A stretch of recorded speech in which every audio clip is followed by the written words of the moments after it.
اغوا شدہ لڑکی پارٹ 2۔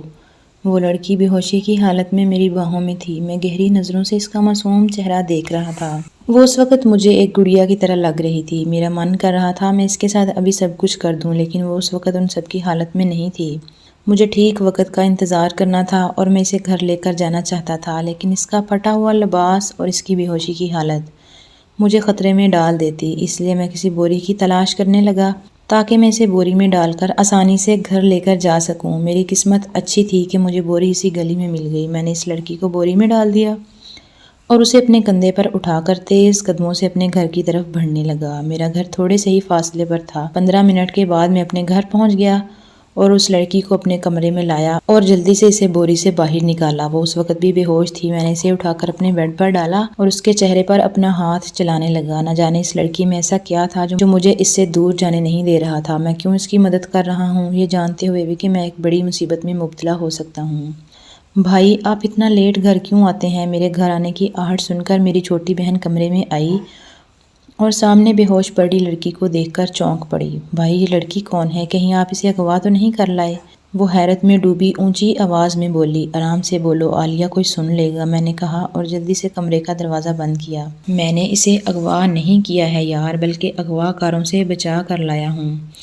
اسے اب جلدی سے کپڑے تبدیل کر دو، اس کے میں باہر کھڑا ہو کر انتظار کرتا ہوں، میں نے کہا اور کمرے سے باہر نکل گیا۔ میری بہن نے اس کے کپڑے تبدیل کیے اور پھر میرے پاس آئی اور کہنے لگی، بھائی یہ لڑکی کون ہے؟ مجھے ایسا لگ رہا ہے اس لڑکی کو زیادتی کا نشانہ بنایا گیا ہو۔ آپ پلیز اس معاملے سے دور رہیں اور جہاں سے اس لڑکی کو لائے ہیں اسے واپس وہیں چھوڑ آئیں۔ میں نہیں چاہتی آپ کسی مشکل میں پڑیں۔ عالیہ میری بہن تھی، اس لیے میرے لیے فکر مند تھی اور میں اس لڑکی کے لیے فکر مند تھا۔ کچھ نہیں ہوتا عالیہ، تم اپنا منہ بند رکھنا اور کسی کو بھی مت بتانا کہ ہمارے گھر کوئی لڑکی ہے۔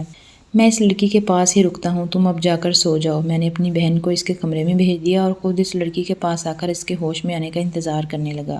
میں جاننے کے لیے بے قرار تھا کہ وہ لڑکی کون ہے اور ان 3 لڑکوں کے ہاتھوں کیسے لگی ہے۔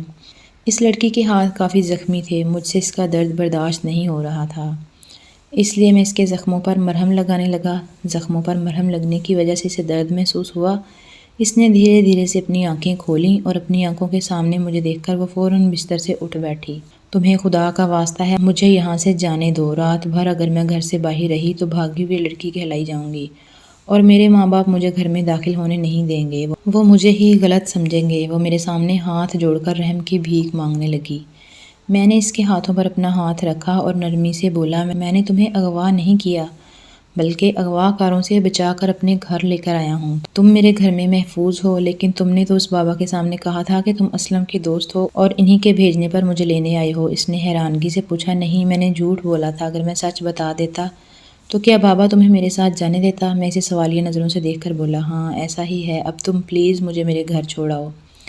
وہ اپنے گھر جانے کی ضد کرنے لگی، لیکن میرا من نہیں کر رہا تھا کہ اسے الوداع کروں، لیکن اسے الوداع کرنا ہی تھا۔ ابھی صبح ہونے میں 2 گھنٹے باقی ہیں، میں تمہیں چھوڑ آتا ہوں، لیکن باہر بہت خطرہ ہے، پولیس ہمیں تلاش کر رہی ہے اور یقیناً وہ دونوں لڑکے اسلم، عاطف بھی ہمیں تلاش کر رہے ہیں۔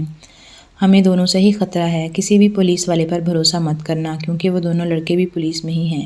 ہاں میں جانتی ہوں وہ دونوں لڑکے پولیس میں ہیں اور وہ پولیس کی وردی کا ناجائز فائدہ اٹھا کر میرے ساتھ تمہیں بھی نقصان پہنچا سکتے ہیں، اس لیے تم مجھ سے دور رہنا۔ اس لڑکی نے کہا۔ وہ شاید ان دونوں لڑکوں کو جانتی تھی۔ میں نے اس سے اس بارے میں مزید کوئی سوال نہیں کیا اور اسے چھوڑنے اس کے گھر جانے لگا۔ عالیہ، میں ایک لڑکی کو چھوڑنے اس کے گھر جا رہا ہوں، تم دروازہ اندر سے اچھی طرح بند کر لو اور کوئی بھی گھر آئے دروازہ مت کھولنا، میں نے اپنی بہن سے کہا اور لڑکی کو چھوڑنے اس کے گھر جانے لگا۔ ہم موٹر سائیکل پر تھے، اس لڑکی نے مجھے کندھے سے مضبوطی سے پکڑ رکھا تھا۔ آدھے گھنٹے کے بعد میں لڑکی کو اس کے گھر لے آیا۔ اس کے گھر کے دروازے کے باہر تالا لگا تھا۔ وہ لڑکی چونک پڑی، میرے ماں باپ کہاں گئے ہیں؟ کہیں وہ کسی خطرے میں تو نہیں جب وہ اپنی عزت بچانے کے لیے یہ گھر چھوڑ کر کہیں اور چلے گئے ہیں؟ وہ اندازہ لگا کر رونے لگی۔ میں اس کے پاس گیا اور اسے دلاسے دینے لگا۔ مجھے ایسا لگ رہا تھا کہ وہ میرے گھر صدیوں سے بند پڑا ہوا ہے۔ وہ لڑکی میرے گلے سے لگ کر رو پڑی۔ میں اسے خوشی خوشی سے دلاسا دینے لگا۔ اچانک کسی نے میری کمر پر کچھ مارا۔ میں نے پیچھے مڑ کر دیکھا تو ایک لڑکا کھڑا تھا۔ وہ مجھ پر دوبارہ حملہ کرنے لگا، مگر اس وقت میں نے اس کے پیٹ میں لات مار کر اسے دور گرایا۔ بھائی بھائی، لڑکی مل گئی ہے، میرے کانوں میں لڑکے کی آواز پڑی۔ میں نے اس لڑکی کا ہاتھ پکڑا اور اسے بائک پر بیٹھنے کو کہا۔ وہ بیٹھی اور میں تیزی سے بائک چلانے لگا۔ میرے پیچھے 3 بائک تھیں، وہ میرا پیچھا کرنے لگے۔ میں گھر جانے کے بجائے اپنے دوست کے پرانے گھر چلا آیا جو بالکل خالی تھا اور گلیوں میں تھا۔ میرے دوست کا گھر پرانی آبادی میں تھا۔ وہ لڑکے آخر تک میرا پیچھا کرتے رہے، لیکن پھر میں اچانک ان کی نظروں سے اوجھل ہو گیا۔ وہ مٹی کا گھر تھا اور وہاں کوئی فرنیچر بھی نہیں تھا، بس 2 کمرے تھے، لیکن ہمارے چھپنے کی بہترین جگہ تھی۔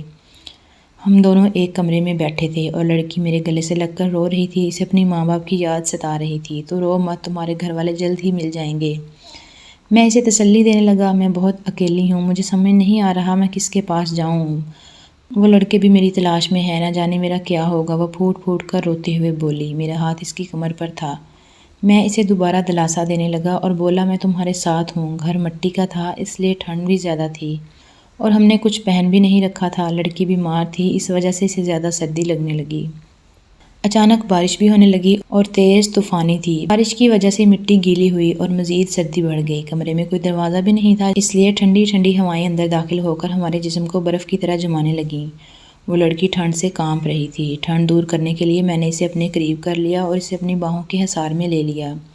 وہ میری باہوں کے حصار میں آئی تو میرے اندر کا مرد بھی مچلنے لگا۔ میں نے اپنا ہاتھ اس کی کمر کے نیچے والے حصے پر رکھا۔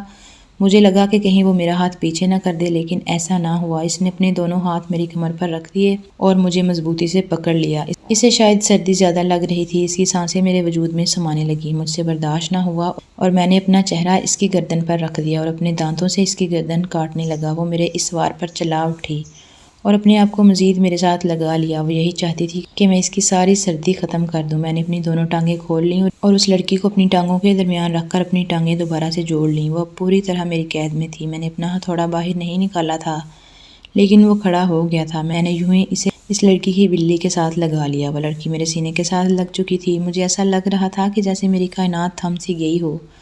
میں اور میرا ہتھوڑا بے لگام ہونے لگے۔ مجھے مجبوراً اپنا ہتھوڑا اس لڑکی کی بلی کے منہ پر رکھنا پڑا۔ اور پھر اس کا اگلا پارٹ دیکھنے کے لیے چینل کو سبسکرائب کیجیے اور بیل آئیکن کو کلک کیجیے تاکہ اس کا اگلا پارٹ اپلوڈ ہوتے ہی آپ کو نوٹیفیکیشن مل جائے۔